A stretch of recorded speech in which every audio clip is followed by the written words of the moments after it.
ऋग्वेदिक काल में लोपामुद्रा का एक संदर्भ मिलता है जो करीब 1100 ईसा पूर्व का है। और जो ऋषि अगस्त्य थे उन्होंने कुछ पशुओं और कुछ पेड़ पौधों की सुंदरता लेके एक कन्या का निर्माण किया। उन्होंने उसी का नाम उन्होंने लोपामुद्रा रखा। और लोपामुद्रा का जो शाब्दिक अर्थ है वो भी है, लोप मतलब किसी की उसमें कमी हो गई, यानी किसी पेड़ में उसकी सुंदरता की कमी होके इसमें आ गई। मुद्रा मतलब अंश। तो विदर्भ के राजा चूँकि निसंतान थे उस वक्त और बहुत तपस्या कर रहे थे, तो ऋषि अगस्त्य ने जिस कन्या का निर्माण किया था, जिसको बनाया था पेड़ पौधों की सुंदरता लेके और कुछ पशु पक्षियों की सुंदरता लेके, उसको लोपामुद्रा को वो विदर्भ की राजा को दे के आ जाते हैं। और राजा को ये बोलते हैं कि मैं कुछ समय बाद इसको वापस लेके जाऊंगा। तो चूंकि विदर्भ राजा के संतान नहीं होने से वो खुश हो जाते हैं कि ऋषि, वो सोचते भी हैं कि ऋषि फिर लेके थोड़ी जाएंगे यदि मुझे संतान के रूप में इसको दे रहे हैं। तो जैसे जैसे समय बीतता है लोपामुद्रा बहुत खूबसूरत हो जाती है, बड़ी होती है। तो कुछ सालों के बाद ऋषि अगस्त्य वापस विदर्भ के राजा के पास आते हैं और वो कहते हैं कि जो मैं वो कन्या आपको दे के गया था, उस कन्या से आप मेरा विवाह करा दीजिए।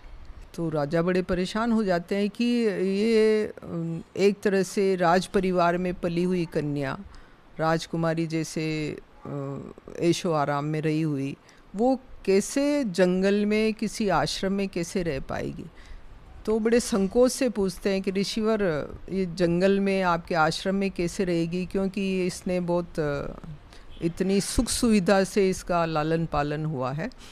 तो ऋषि अगस्त्य कहते हैं कि मैंने आपको इसी शर्त पे दी थी कि कुछ समय बाद मैं इस कन्या को लेके जाऊंगा। तो विदर्भ के राजा, क्योंकि वो जो कंडीशन थी तो तैयार हो जाते हैं। वो कहते हैं ठीक है, क्योंकि वो प्रॉमिस कमिटमेंट हुआ था तो उसको लेके ही जाना था।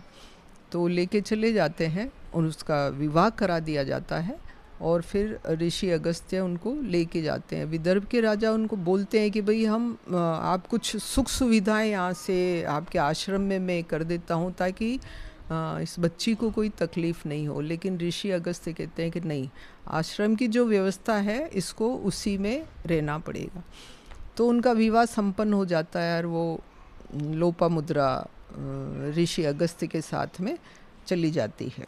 तो लोपामुद्रा के बारे में ऐसा संदर्भ मिलता है कि वो खूबसूरत तो थी, लेकिन उसको देवताओं की स्तुति का बहुत वो था और प्रकृति की स्तुति का भी बहुत वो था। तो उसने चूँकि वो आश्रम में रहने के लिए अपने आप को बड़ी मुश्किल से वो एडजस्ट कर पा रही थी, क्योंकि ऋषि अगस्त्य का जो कह सकते हैं कि जो आश्रम में रहते हैं ऋषि होते हैं तो वो अपनी साधना में ही व्यस्त रहते हैं। और लोपामुद्रा को ये बात बड़ी वहाँ रहने में कठिनाई हो रही थी। फिर उसने कुछ दूसरी जो ऋषिकाएँ होती है उनके साथ मिलके कुछ भजनों का निर्माण किया। तो अग्निदेव की स्तुति के लिए कुछ भजन बनाए, कुछ भजन इंद्र को समर्पित करने के लिए बनाए, और कुछ भजन जो उन्होंने जो रचना करी वो रतिदेव को समर्पित किए उन्होंने।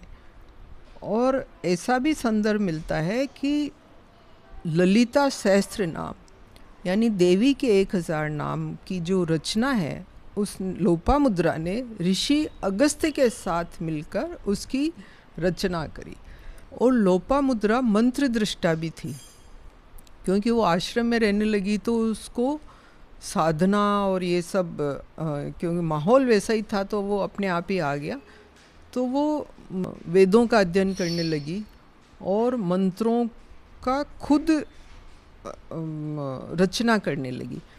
और ये जो कहानी है ये महाभारत के जो वन पर्व अरण्यक पर्व है उसमें भी इसका संदर्भ मिलता है।